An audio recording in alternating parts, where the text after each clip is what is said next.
So the metaphor that I chose was the tour guide metaphor.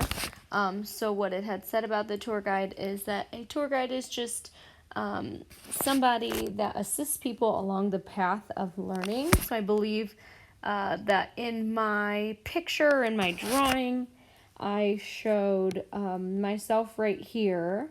And it's kind of just the math path. So this is just kind of where we're going as particularly in my content area in math. It's kind of showing where we're going.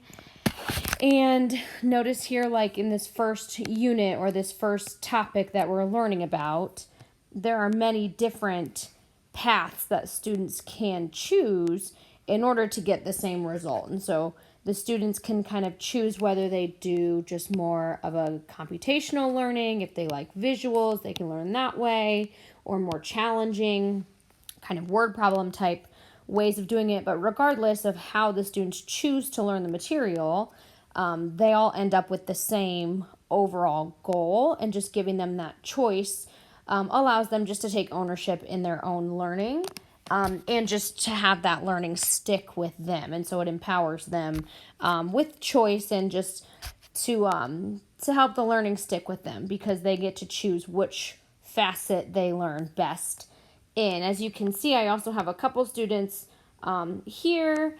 So those are students that are kind of maybe already past the concept that the rest of the class is in. So they're kind of moving on to the next concept we are learning, the math path.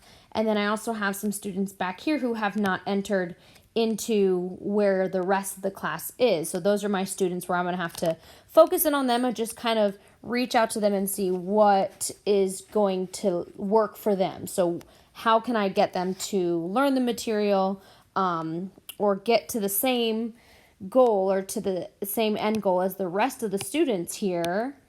How can I get these stragglers back here? How can I get these kids to enter into the same path so we all, at the end, have accomplished the same goals? So just to kind of spark some interest into those students to see what's going to work for them. And so this is the math path, and this was the metaphor that I liked the best.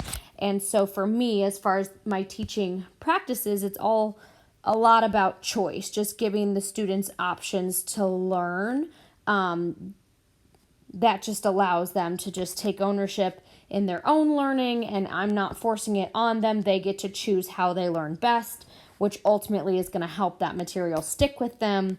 So for math, when they in 8th grade and the following years in high school, they will have a solid foundation to build upon.